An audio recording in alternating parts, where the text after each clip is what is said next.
প্রকৃতির মাঝে আধুনিক প্রযুক্তির ছোঁয়ায় মিশে তৈরি হয়েছে কিছু বিস্ময়কর আবাসন ধারণা, যেগুলো শুধু বাসস্থান নয়, এক একটি যেন শিল্পকর্ম। তো আজকে আমরা দেখব তেমনই কিছু বিস্ময়কর বাড়ি। তো চলেন শুরু করা যাক। প্রথমে আসে নেস্ট ট্রি হাউস। এই বাড়িটি হলো তেমনই এক কাঠের জাদু। নরওয়ের উঁচু পাহাড়ের বনে ঝুলে থাকা এই গাছবাড়ি পাখির বাসার অনুকরণে তৈরি। কাঠ আর ইস্পাতের মিশেলে নির্মিত এই বাসাগুলো এমনভাবে স্থাপন করা হয়েছে যেন এটি গাছের সঙ্গে মিশে থাকে এবং যেন প্রাকৃতিক পরিবেশে ন্যূনতম হস্তক্ষেপ করে না। উপরে ওঠার জন্য সরু পথ আর ভিতরে আধুনিক সব সুযোগ সুবিধায় ভরা। এই ট্রি হাউস হলো প্রাকৃতির কোলে বিলাসিতার সংজ্ঞা। এরপর আসে ইকো ক্যাপসুল। এটি হলো ভবিষ্যতের ভ্রাম্যমাণ ঘর, যেখানে বাস করা যায় বিশ্বের যে কোনো কোনায়। দেখতে অনেকটা ডিমের মতো। এই ছোট্ট ঘরটিতে সৌর প্যানেল ও উইন্ডো টারবাইন সংযুক্ত রয়েছে, যা একে করে তোলে পুরোপুরি অফ গ্রিড বাসযোগ্য। ভিতরে আছে বেড, ছোট কিচেন, টয়লেট, এমনকি শাওয়ারও। যে কেউ চাইলে এটি নির্জন পাহাড়ে বা দূরবর্তী সৈকতে গিয়ে এখানে থাকতে পারে, বিদ্যুৎ, পানি কিংবা ইন্টারনেটের চিন্তা ছাড়াই। তারপর আসে স্কাই ফেয়ার। এটি এক অভিনব উঁচু গোল আকৃতির ভবিষ্যতের বাসস্থান।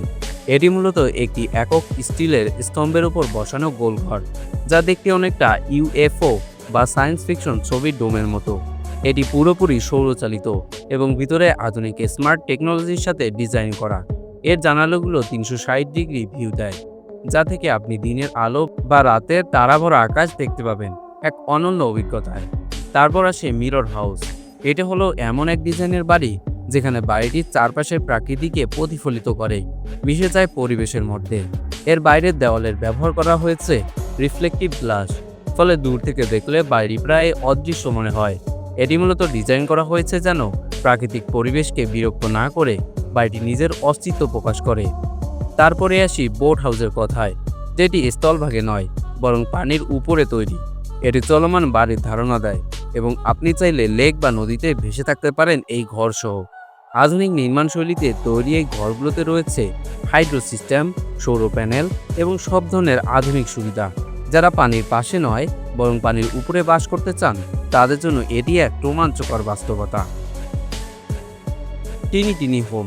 এটি মানে একেবারেই ক্ষুদ্র জায়গার এক চমৎকারভাবে পরিকল্পিত জীবন। অনেকটা যেন ছোট এক খেলনা ঘর, কিন্তু ভিতরে আছে ঘুমানোর জন্য একটুখানি লোফট, নিচে এক কোণে ছোট রান্নাঘর, এমনকি একপাশে বাথরুমও। ফোল্ডিং টেবিল, দেওয়ালের সঙ্গে লুকানো স্টোরেজ, কনভার্টেবল সোফা, সবকিছু জায়গায় সর্বোচ্চ ব্যবহার নিশ্চিত করে। এগুলোর কাঠামো সাধারণত পরিবেশ বান্ধব উপাদানে তৈরি এবং অনেক সময় সৌরশক্তি বা রেইন টাওয়ারের হারভেস্টিং সিস্টেমও এতে যুক্ত থাকে। সবশেষে আসি ট্রাক হাউসের কথায়। এটি হলো এক মোবাইল হোম বা এক চলন্ত গাড়ি। এটি দেখতে অনেকটা একটি বড় ট্রাকের মতো, কিন্তু ট্রাকের বডির ভিতর পুরো বাসযোগ্য এক ইউনিট। বাইরের দিকে আপনি হয়তো একটা রাফ ভ্যান ট্রাক দেখবেন, কিন্তু ভিতরে ঢুকলেই পাবেন বিছানা, ছোট রান্নাঘর, টয়লেট, এমনকি একক সময় ছোট অফিস স্পেসও। ট্রাক হাউসের সবচেয়ে বড় শক্তি হলো চাইলেই আপনি বাড়ি নিয়ে ঘুরতে পারেন দেশ থেকে বিদেশে। এক একজন ট্রাক হাউস ব্যবহারকারী একে ভাবে ফ্রিডম অফ ওয়েলস, কারণ বাড়িটা আপনার সঙ্গে ঘুরে বেড়ায় শহরের কোলাহল থেকে পাহাড়ের নির্জনতায় কিংবা সাগরের ধারে। এইসব ঘর কেবল স্থাপত্য নয়, বরং জীবন ধারণের দর্শনকেও বদলে দেয়। আধুনিক প্রযুক্তি আর প্রাকৃতিক সৌন্দর্যের এই মেলবন্ধন দেখায় ভবিষ্যতের বাসস্থান কেমন হতে পারে।